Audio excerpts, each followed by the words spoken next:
حضرت عمر فاروق رضی الله تعالی عنہ په دور کې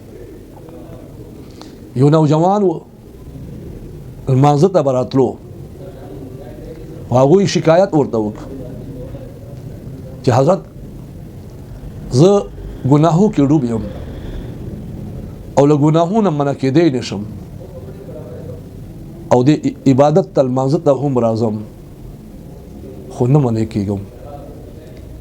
هغوی ورته وویل انما يتقبل الله من المتقین، ولته لمونځ کوه، روجا ساته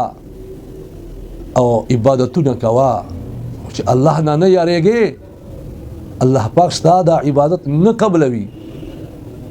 ها چې کله الله تبارک وتعالى یاره درکې راشي او متقیانو په صف کې ودرېږي نو الله تبارک وتعالى به دستا دا اعمال هله قبلوي، ځکه چې بېشکه انما يتقبل الله من المتقین، بېشکه الله پاک له متقیانو نه اعمال نیک قبلوي. هغه کس چې دا خبره واورېده نو دې سړي باندې بېهوشي طاري شوه. بیا چې افاقه یې مونده کړه کور ته لاړو، بیا بیمار شو او یو څو ورځې پس دنیا نه رخصت شو. الله اکبر کبیره، زه الله تبارک وتعالی نه یریږم نه، ځکه دا ګناهونو کې مبتلا یم. حضرت عمر فاروق رضی الله عنه چې خبر شو چې وفات شو، وی فرمیل چې دا سړی کامیاب شو. نما عزیزانو، جناب نبی کریم صلی الله علیه وسلم هغه هستی و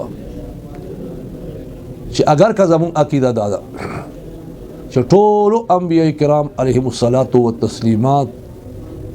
له هر قسم ګناه نه پاک دي، د وړې ګناه نه او غټې نه، خو بیا دې باوجود با